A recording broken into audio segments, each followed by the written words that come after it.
Courage courage தான் எல்லாத்துக்குமே ஒரு பேஸ். கரேஜ் தான் எல்லாத்துக்குமே ஒரு பவர். அப்படிப்பட்ட அந்த பவர் எதிலிருந்து ஆரம்பிக்கிறது தெரியுமா? நம்மள அண்டர் எஸ்டிமேட் பண்ற நேரத்துல, நம்மள ஒரு ஏளனமா பாக்குற நேரத்துல, நம்ம யாருன்னு ப்ரூவ் பண்ணி காட்டணும்னு ஒண்ணு தோணும். நம்ம யாருன்னு காட்டணும்னு ஒரு உத்வேகம் ஒண்ணு வரும். அப்படி ப்ரூவ் பண்ற அந்த பாயிண்ட் எதுல இருந்து ஸ்டார்ட் ஆகுது தெரியுமா? எந்த விஷயத்துல நம்மள கிண்டலும் கேலியுமா பேசுறாங்களோ அதே விஷயத்தை வச்சு நம்ம அது ஒரு பாசிட்டிவா மாத்துறதுன்னு ஒண்ணு இருக்குல்ல, அதே விஷயத்தை வச்சு நம்ம அது ஒரு ஃபயரா மாத்துறதுன்னு ஒன்று இருக்குல்ல, அங்கிருந்துதான் அந்த பவரே ஸ்டார்ட் ஆகும். அப்படிப்பட்ட அந்த உண்மையான அந்த பவரை சொல்ற அந்த பாயிண்ட்ல இருந்து ஆரம்பிக்கலாமா? ஏ விஜய், வீட்டை விட்டு வெளியே வா. ஏ விஜய், பணியூர் விட்டு வெளியே வா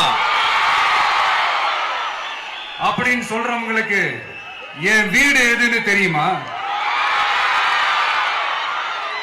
முதல்ல என் வீடு எங்க இருக்குனாவது தெரியுமா? என சீண்டி பார்க்கறதா நினைச்சு கிண்டலும் கேலியுமா பேசுறவங்களுக்கு நான் சொல்றேன், இந்த தமிழ்நாடு தமிழ்நாடுன்னு சொல்றாங்களே, அது மத்தவங்களுக்கு வேணா ஸ்டேட்டா இருக்கலாம். ஆனா என்ன பொறுத்த வரைக்கும் என் தாய் நாடான தமிழ்நாடு தான் என் வீடு.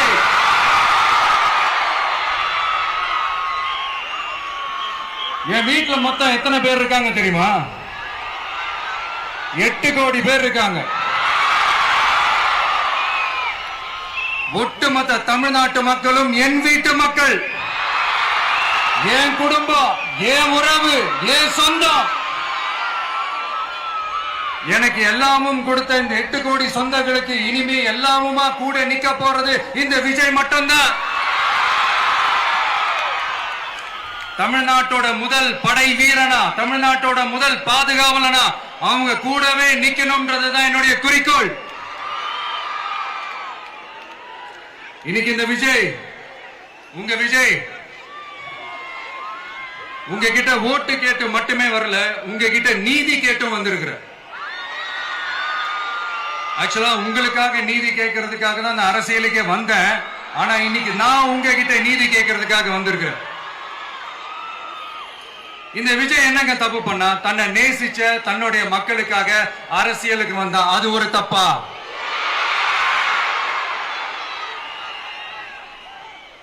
எல்லாத்தையும் ஒதுக்கி தள்ளிட்டு மக்களுக்காக மட்டுமே வந்த அது ஒரு தப்பா? இந்த மத்த கட்சிகளுக்கெல்லாம் மாநாடு நடத்துறதுக்கோ பொதுக்கூட்டம் நடத்துறதுக்கோ இல்ல ஹால் ஃபங்க்ஷன்ஸ் நடத்துறதுக்கோ பர்மிஷன் கொடுப்பாங்க, இடம் கொடுப்பாங்க. ஆனா நமக்கு மட்டும் இடம் கொடுக்க மாட்டாங்க, கொடுக்கவும் விட மாட்டாங்க. இது என்னங்க நியாயம்? நான் போய் மக்களை சந்திக்கிறதுக்கோ இல்ல மக்கள் வந்து என்ன சந்திக்கிறதுக்கோ ஒரு உரிய இடமோ இல்ல உரிய பாதுகாப்போ மத்த கட்சிகளுக்கு எல்லாம் கொடுப்பாங்க. ஆனா எனக்கு கொடுக்க மாட்டாங்க, கொடுக்கவும் விட மாட்டாங்க. இது என்னங்க நியாயம்? இந்த SOPs சொல்லுவாங்க, அதனுடைய ஃபுல் ஃபார்ம் வந்து ஸ்டாண்டர்ட் ஆபரேட்டிங் ப்ரொசீஜர். ஆனா எனக்கு மட்டும் அது ஸ்டாலின் சார் ஆபரேட்டிங் ப்ரொசீஜர். இது என்னங்க நியாயம்? இந்த விஜய் உண்மையானவன்றது உங்க எல்லாருக்குமே தெரியும். நமக்கு எதிராக சதி செய்யறது யாரு, நமக்கு எதிராக சூழ்ச்சி செய்யறது யாரு, நமக்கு எதிராக பழி போடுறது யாரு, யாரெல்லாம் ஒன்னா சேர்ந்து இதெல்லாம் செய்யறாங்கன்றது உங்க எல்லாருக்குமே நல்லா தெரியும். அதனால என்னோட சொந்தங்களாகிய உங்ககிட்ட வந்து நான் நீதி கேட்காம வேற யாருக்கிட்ட தான் போய் கேட்பேன்?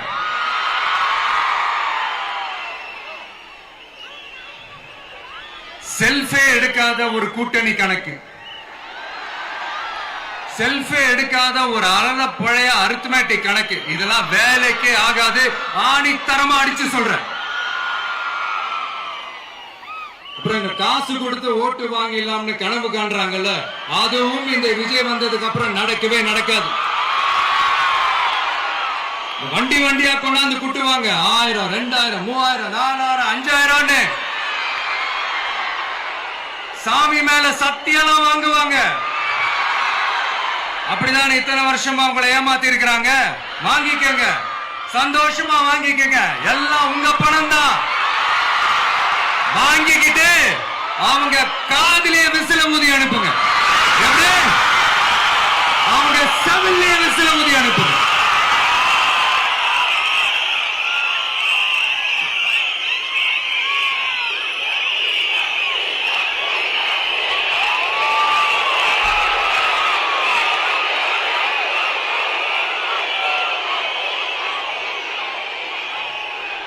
அடுத்து நம்மளுடைய ஜென்சி அடுத்த இளம் தலைமுறையினருக்கும் நான் சொல்லணும்னு நினைக்கிறேன். இந்த பணத்தை கொடுத்து ஏமாத்தி ஓட்டு வாங்குற அந்த கலாச்சாரம் ஒழியணும். பணத்தை கொடுத்து ஏமாத்தினா ஏமாறுவீங்க. உங்களை தான் கேட்கிறேன், பணத்தை கொடுத்து ஏமாத்தினா ஏமாறுவீங்க? எல்லாரும் கொஞ்சம் கை இப்படி வைங்களேன் எனக்காக.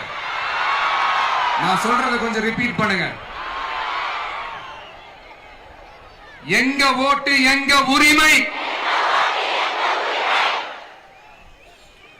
எங்களை யாரும் விலைக்கு வாங்க முடியாது. எங்கள் ஓட்டு விசில் சின்னத்துக்கு தான். வேற யாரையும் நம்பி ஏமாற மாட்டோம். தேங்க்யூ. கேட்டுச்சா சார்? இனிமே நீங்க கொள்ளையடிச்சு வச்சிருக்கிற பணம் எல்லாம் வேஸ்டா போகுது. குப்பையில தான் தூக்கி போடணும். உங்களுடைய இந்த ஊழல் ஆட்சியும் மக்கள் குப்பையில தான் தூக்கி போட போறாங்க. அடுத்து ஒவ்வொரு வீட்டில் இருக்கிற என்னுடைய குட்டி நண்பா நண்பீஸுக்கும் நான் சொல்லணும்னு நினைக்கிறேன். வீட்டுல டிவியில உட்கார்ந்து இந்த பிரச்சார மீட்டிங் எல்லாம் பார்த்துட்டு இருப்பீங்க.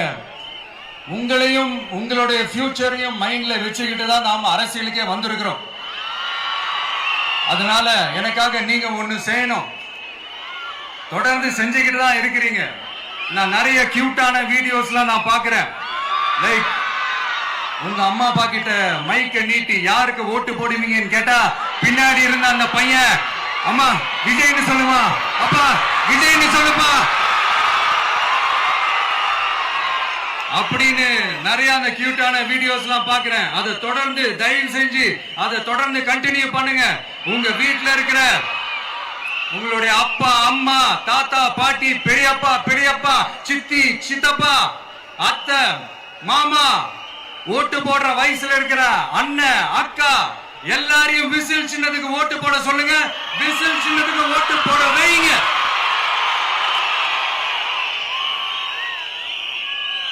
இந்த தேர்தல் நெருங்கிற இந்த நேரத்தில் பொலிட்டிக்கலா ஸ்பீக்கிங் டு த பாயிண்ட் ஒரே ஒரு விஷயம் நான் சொல்லணும். நாங்க அரசியலுக்கு வந்தது எந்த கட்சியும் ஒழிக்கிறதுக்கோ அழிக்கிறதுக்காகலாம் நாம அரசியலுக்கு வரல.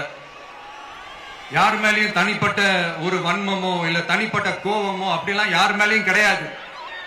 இந்த மத்தவங்க மாதிரி இந்த வெறுப்பு அரசியல் பண்றதுக்காகலாம் நாம அரசியலுக்கு வரல.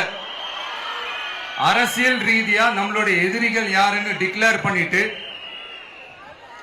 தேர்தலில் நின்று ஜெயிச்சு மக்களுக்காக எங்களுடைய நன்றி கடனை செலுத்துறதுக்காக தான் நாம அரசியலுக்கே வந்திருக்கோம். Just want to make this clear. அவங்களை கேள்வி கேட்கறதுக்கு முன்னாடி அவங்களுடைய இயலாமையை மறைக்கிறதுக்காக இந்த ஏ டீம் பி டீம் இதெல்லாம் கூட சேர்த்துக்கிட்டு ஒரே விஷயத்த சொல்லி அழுவுறாங்கல்ல. என்னன்னு சொல்லி அழுவுறாங்க? அனுபவம் இல்லாதவங்களால எப்படி ஆட்சி அதிகாரத்தை செய்ய முடியும் அப்படின்னு ஒரே விஷயத்த சொல்லி அழுவுறாங்கல்ல. அந்த அழுகைக்கு நாம ஒரு பதிலடி கொடுக்கணும்ல. மக்களே, நான் உங்களையே கேட்கிறேன், தெரியாம தான் கேட்கிறேன். இந்த அனுபவம் அனுபவம் அனுபவம்னு சொல்றாங்களே, அதிகாரத்தை வச்சு மக்கள் பணத்தை கொள்ளையடிச்சதை தாண்டி வேற ஏதாவது கொம்பு முளைச்ச பெரிய அனுபவம் இவங்களுக்கு இருக்குதா?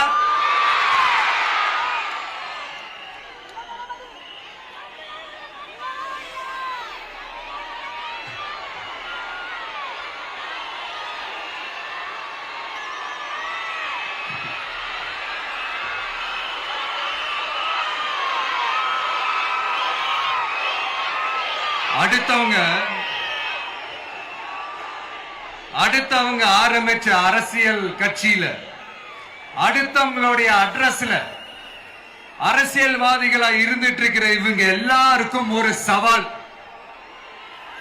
என்ன மாதிரி தனியா, என்ன மாதிரி சொந்தமா ஒரு கட்சி ஆரம்பிச்சு 1% அட்லீஸ்ட் 1% வாக்கு வாங்கி காட்டுற அந்த தில் இருக்குதா, திராணி இருக்குதா? 30 வருஷமா மக்கள் இயக்கமா இருந்து இன்னைக்கு மிகப்பெரிய ஒரு அரசியல் கட்சியா வளர்ந்து இந்த கூட்டணி கட்சிகள் மட்டுமே நம்பி இருக்கிற 75 வருஷ கட்சி, 50 வருஷ கட்சின்னு இன்னைக்கு ஆட்சி அதிகாரத்தில் இருந்துட்டு இருக்கிற இவங்க எல்லாரையும் மீறி இன்னைக்கு களத்துல தனியா நின்னு இந்த 2 வருஷத்துல முதன்மை சக்தியா வளர்ந்து 30% தாண்டி இன்னைக்கு மக்கள் ஆதரவை பெற்றிருக்கிற நமக்கு அனுபவம் இல்லையா? உங்களுடைய அனுபவம் என்னன்னு சொல்லட்டுமா?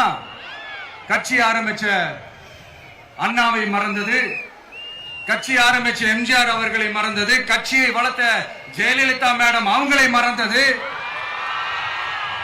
இவங்க எல்லாரும் சொன்ன விஷயங்கள், பேசின விஷயங்கள், எதையெல்லாம் ஃபாலோ பண்ணணும்னு சொன்ன விஷயங்கள் எல்லாத்தையும் மறந்தது. இவங்களுக்கு நமக்கு அனுபவம் இல்லையா? நமக்கு அனுபவம் இல்லதான். கொள்ளை அடிக்கிறதுல எங்களுக்கு அனுபவம் இல்லதான். அதெல்லாம் எங்களுக்கு சுட்டு போட்டாலும் வராது. இந்த கொள்கையை பேருக்கு மட்டும் வச்சுக்கிட்டு நேரடியா சரண்டர் ஆகிறது, மறைமுகமா சரண்டர் ஆகிறது, இந்த மாதிரி அனுபவம் நமக்கு இல்லதான். அதுவும் நமக்கு சுட்டு போட்டாலும் வராது. மக்களை நேசிக்கிற நல்ல குணம் இருந்தா போதும்யா. நல்ல சூப்பரான ஒரு நல்லாட்சி கொடுக்கலாம். நல்லாட்சி கொடுக்கிறதுக்கு மெத்த படிச்ச மேதாவிகளா இருக்கணும்ல ஒன்னும் அவசியம் இல்ல. காமராஜர் அவர்கள் மாதிரியோ, எம்ஜிஆர் அவர்கள் மாதிரியோ மக்கள் சக்தியின் துணையால, மக்கள் மேல அக்கறையா இருக்கக்கூடிய நல்ல அதிகாரிகளின் துணையால சூப்பரான ஒரு நல்லாட்சி என்னால கொடுக்க முடியும், செஞ்சு காட்டுறேன்.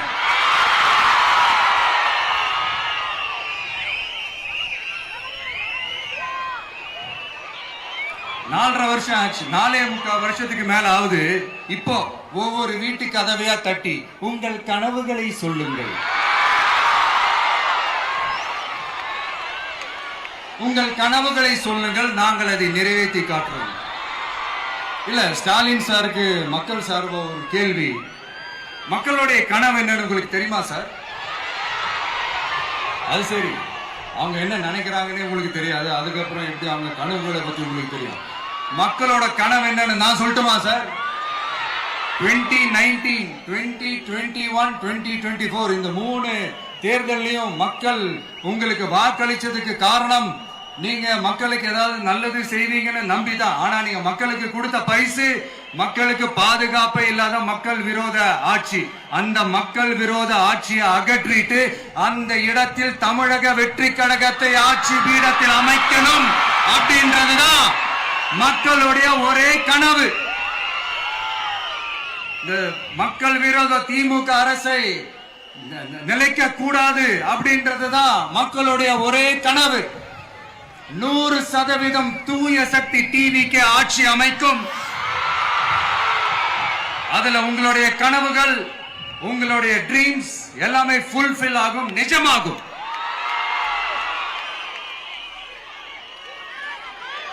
தமிழ்நாடு எப்பவுமே டெல்லிக்கு அவுட் ஆஃப் கண்ட்ரோல் அப்படின்ட்டு ஸ்டாலின் சார் அடிக்கடி சொல்லுவாங்க. ஸ்டாலின் சார் எது எதுலாம் அவுட் ஆஃப் கண்ட்ரோல் இப்ப நான் கொஞ்சம் சொல்லட்டுமா? முதல்ல சட்டம் ஒழுங்கெல்லாம் அவுட் ஆஃப் கண்ட்ரோல், பெண்கள் பாதுகாப்புல அவுட் ஆஃப் கண்ட்ரோல், இளைஞர்கள் வேலை வாய்ப்புல அவுட் ஆஃப் கண்ட்ரோல், மொத்தத்தில் அவரோட ஆட்சியே ஒரு அவுட் ஆஃப் கண்ட்ரோல். இந்த வருஷம் பிகினிங்ல சட்டசபையில பேசும்போது சொல்றாங்க, மக்கள் எல்லாரும் ரொம்ப மகிழ்ச்சியா இருக்கிறாங்க, அதனால நானும் ரொம்ப மகிழ்ச்சியா இருக்கிறேன் அப்படின்னு. மக்கள் சந்தோஷமா இருக்கிறத பார்க்கிறது கூட ஒரு சந்தோஷம் தான் சார், அது யாரும் இல்லைன்னு சொல்லல. அப்படி உண்மையிலேயே மக்கள் உண்மையிலேயே சந்தோஷமா இருக்கிறாங்க அப்படின்னா ஏன் சார் விவசாயிகள் போராட்டம் நடக்குது?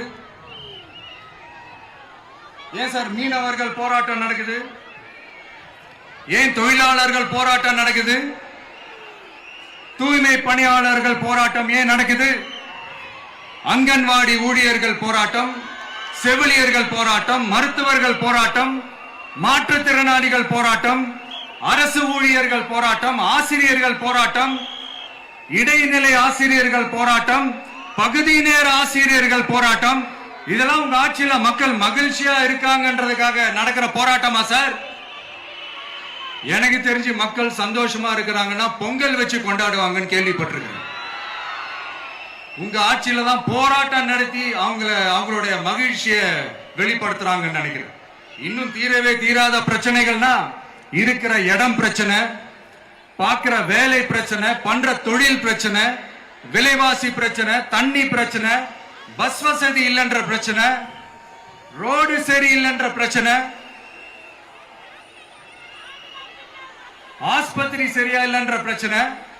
இப்படி எல்லாம் ஒரு அடிப்படை விஷயங்களே பிரச்சனையா இருந்தா அப்ப ஆளுங்கட்சின்னு ஒண்ணு எதுக்குதான் இருக்கிறாங்க அப்படின்னு தானே மனசுல தோணும் மக்களுக்கு. ஆட்சிக்கு வர்றதுக்கு முன்னாடி தான் பொய்யா அடிச்சு விட்டீங்க. இப்ப ஆட்சியை விட்டு போகும்போது கூட பொய்யா பேசுறீங்களே சார், என்ன சார் இது? மாத்தி மாத்தி பேசுறதுல நீங்க வேற லெவல் தான் சார். ஆட்சிக்கு வந்த அடுத்த வருஷமே 2022ல 70% வாக்குறுதிகளை நிறைவேற்றிட்டோம்னு சொன்னாங்க. அப்புறம் போன வருஷம் 90% வாக்குறுதிகளை நிறைவேற்றிட்டோம்னு சொன்னாங்க. அப்புறம் இந்த வருஷம் 505 வாக்குறுதிகளை 404 வாக்குறுதிகளை நிறைவேற்றிட்டோம். கிட்டத்தட்ட ஒரு 80% வாக்குறுதிகளை நிறைவேற்றிட்டோம்னு சொன்னாங்க. முதல்ல 70, அப்புறம் 90, அப்புறம் 80. இன்னும் தேர்தல் நெருங்க அது 60, 50, 40, 30, 20ல போய் நிற்கும் நினைக்கிறேன். அதையும் அவரே அறிவிப்பாரா என்னமோ எனக்கு தெரியல. முதல்வர் ஸ்டைல்லையே சொல்லணும்னா, பொய்யிலேயே பிறந்து பொய்யிலேயே வளர்ந்த புலவர் பெருமானே, கொஞ்சம் அத திருத்தி சொல்றேன், புலுகர் பெருமானே. அது இன்னும் பொருத்தமா இருக்கு. அவருடைய அண்ட புழுகு, ஆகாச புழுகு என்ன தெரியுமா? பெண்களுக்கு பாதுகாப்பு தமிழ்நாட்டில் எங்க போனாலும் கொட்டி கிடக்குதான். அப்படி அது உண்மைனா அண்ணா யூனிவர்சிட்டி அந்த பொண்ணுக்கு ஏன் சார் அப்படி ஒரு கொடுமை நடந்துச்சு? கோவை கல்லூரி பெண்ணுக்கு ஏன் சார் அப்படி ஒரு கொடுமை நடந்துச்சு?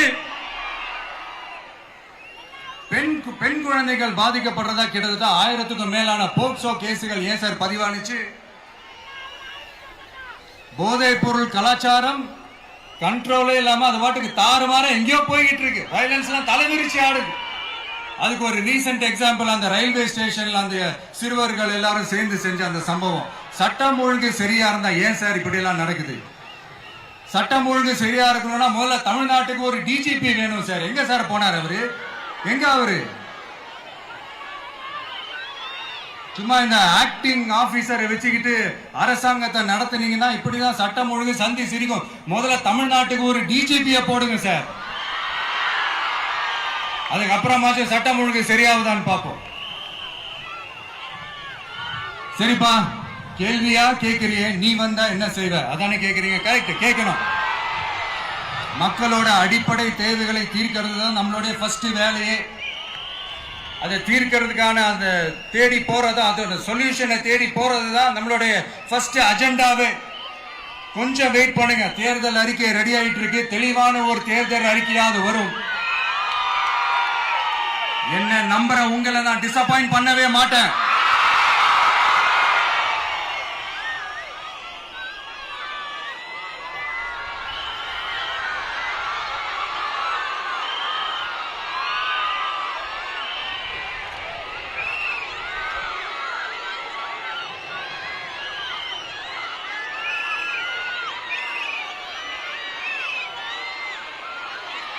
இந்த சும்மா ஆட்சிக்கு வரணும்ன்றதுக்காக இந்த நடைமுறைக்கு சாத்தியமே இல்லாத இந்த மாதிரி விஷயங்கள் எல்லாம், வாக்குறுதிகளை நான் என்னைக்குமே கொடுக்கவே மாட்டேன். அதே மாதிரி ஆட்சிக்கு வந்ததுக்கு அப்புறம் கூட அவங்க அது தரல, இவங்க இது தரல அப்படின்லாம் பம்மிக்கிட்டு இல்லாம உங்களுக்காக எந்த எக்ஸ்ட்ரீமுக்கும் போய் நான் போராடவும் தயாரா இருக்கிறேன். அதனால நான் மறுபடியும் இதை நான் ரிப்பீட் பண்றேன். இவ்வளவு நாள் இதை நான் மட்டும் தான் சொல்லிக்கிட்டு இருந்தேன். இப்ப களமே சொல்லுது, ரெண்டே ரெண்டு பேருக்கு நடுவுல தான் போட்டியே. ஒண்ணு இன்னொன்னு ஒண்ணு தூய சக்தி டிவிக்கு, இன்னொன்னு தீய சக்தி டிஎம்கே.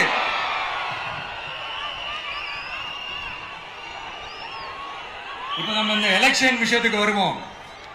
விஜய் என்னப்பா இவரை மட்டும் தான் எதிர்க்கிறாரு, இவங்களை எதிர்க்க மாட்டேன்றாரு, அவங்கள பத்தி எதுவுமே சொல்ல மாட்டேங்கிறாரு. இல்ல நான் கேட்கிறேன், இது யாருக்கான எலெக்ஷன்? தமிழ்நாடு சட்டசபைக்கான ஒரு தேர்தல். இப்ப இங்க யார் ஆட்சியில் இருக்கிறா? யாரு பொய்யா வாக்குறுதிகளை கொடுத்து மக்களை ஏமாத்துறது? யாரு மக்கள் விரோத ஆட்சியை நடத்துறது? அப்ப இங்க யாரை அகற்றணும்? இந்த மக்கள் விரோத திமுக அரசை அகற்றணும்னா நம்ம யாரை எதிர்க்கணும்? எதுக்கு தேவையில்லாம பல முறை மக்கள் ஆல்ரெடி டிலீட் பண்ணவங்களை எதுக்கு நம்மளுடைய கான்சென்ட்ரேஷன், நம்மளுடைய டார்கெட் திமுகன்றப்போ டார்க்னஸ் குள்ள எதுக்கு கல்லெறியணும்? இங்க மக்களை விரும்புற விஜய் வேணுமா, இல்ல மக்கள் விரோத ஆட்சி நடத்துற ஸ்டாலின் சார் வேணுமா? அவ்வளவுதான் இந்த தேர்தலே. இதுக்கு நடுவுல வேற யாருமே கிடையாது. புரியுதுங்களா உங்களுக்கு? என் நெஞ்சில் குடியிருக்கும் சேலம் மக்களே,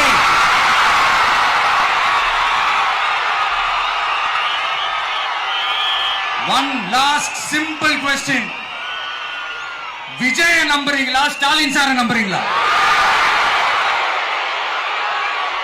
அவ்வளவுதான், முடிஞ்சு போச்சு. கதம் கதம்.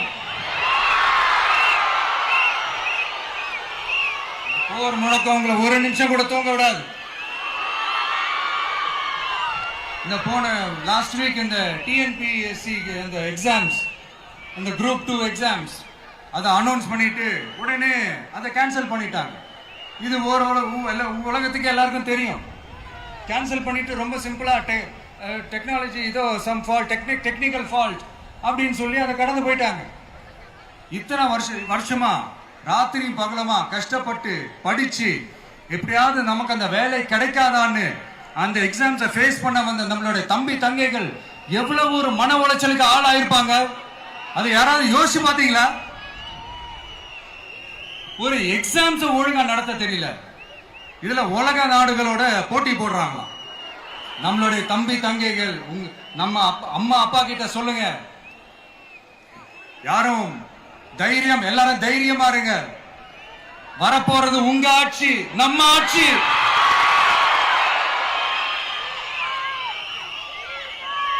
அதனால இந்த மாதிரிலாம் எதுவும் நடக்காம சமூக நீதிக்கான ஒரு நல்ல ஆட்சியை அமைப்போம்.